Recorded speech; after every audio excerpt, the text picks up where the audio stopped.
All right, so Brian Byrne joining us on the line this morning. Brian, good morning. Good morning. How are you, Chris? Oh, boy, not too bad, I guess. Hopefully some of this weather is going to be going away soon, though. I don't think we can count on that. No, I'm not going to count on it one bit. We'll just wishfully thinking that this is all an April Fool's joke on us. Yeah. Well, let's move on and talk about why we have you here today, and that is the Arizona Project. Of course, a lot of buzz online over the past couple of weeks and months, really, about this project, and basically we just want to know a little bit about the Arizona Project and how it all started.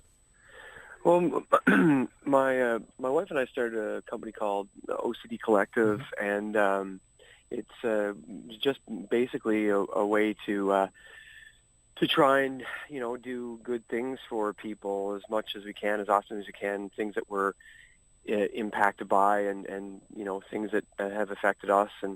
And we last year lost a friend to suicide, and it wasn't the first time. So it really sort of got us going to try and do something for suicide awareness and prevention. And so we developed this idea that we would do the Arizona Project, and with all proceeds from the downloads of the song going back to Collateral Damage, which is a company started by Scott Chisholm, and it's to help families who've been left behind by suicide.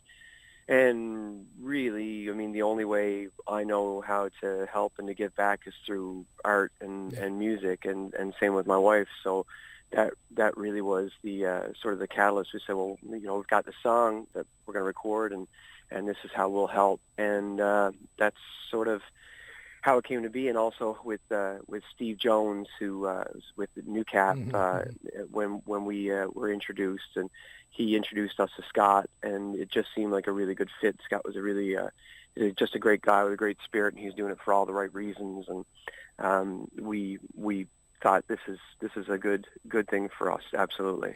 Well, and I know you're, like you said, you've been raising funds for the group itself, and I know you've been trying to get a lot of people just involved talking, because the whole subject of suicide is one that's been really taboo over the years. But really, it's just a way to get people talking about the subject again, right? Yeah, it is. I mean, we all agree that the more that you talk about something, sort of the less power it holds over you, and it is. It's like the elephant in the room, to say the S word, suicide. But if people don't talk about it, they're left with the same feeling of embarrassment and guilt and all those things. Not just the people who actually are feeling depressed and having those thoughts, but the families too. If it comes to that, who are left behind, they feel like they can't actually talk about it and communicate about it. And we feel like if there's programs put in place and we open up discussion, that it'll start to change the face of it. I mean, 20 years ago, if you would just even talking about breast cancer and stuff like that, it just wasn't it wasn't something that anybody really wanted to get into. And this is the same thing. It's just a little later, and certainly mental illness is a big deal, and it's I don't know that it's being properly dealt with, honestly. And I know you've been looking for people to get involved as well on the website. You've been looking for people over the last little while to send in videos. Are you still accepting those videos on the website? Well, yeah. I mean, obviously we will, and I mean, the video is finished with the images that we got, and it was an unbelievable thing to have all these people, which was actually really truly crowdsourced, and they're all people who've been impacted and affected by suicide. So we were pleased to be able to get that portion of it done. But if we still, if we get more, great, maybe we can use it, down the road. And I know we just got contacted by a group in Germany that actually want to do their own Arizona Mishimos video with people from Germany who've been affected. So, obviously the signs would be written in German, just to let people know that this is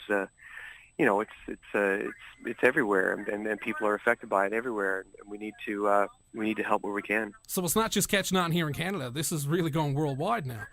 Yeah, well, we were contacted by a group from the UK in Brighton, and also a group in America. So yeah, it really is starting to spread, and I think that people know that there's a lack of resources in the communication department. So I think the people really are latching on to the idea that hopefully if this grows enough, that we'll be able to put things in place through us and through New Cap Media and through collateral damage. If anybody's looking to make any more donations, I know if anybody wants to add on top of the donation from the music download, can they do that on the website as well? Yeah, absolutely. I mean, you can visit the OCDcollective.com or imissyoummost.com, Mm-hmm. and there is a place where you can actually make direct donations to anything that we're involved in, and those, of course, those donations to collateral damage will go straight to collateral damage. And the song, of course, available on iTunes as well, right? It is, absolutely. Okay, Brian, just remind us of the websites once again they can visit, and we'll post links to that on our Facebook page as well. It's imissyoummost.com Yep. and the OCDcollective.com. And Brian, we've been running that song here on K-Rock for the past little while. We're going to play it again in just a couple of minutes, actually, and we've been receiving some very warm words from people throughout the West Coast, so kudos to you Nice. and everybody involved, I must say. Thank you very much. I really appreciate the support. Brian, thanks for joining us this morning, and if ever again you want to come in and chat, feel free by all means. Thank you, Chris.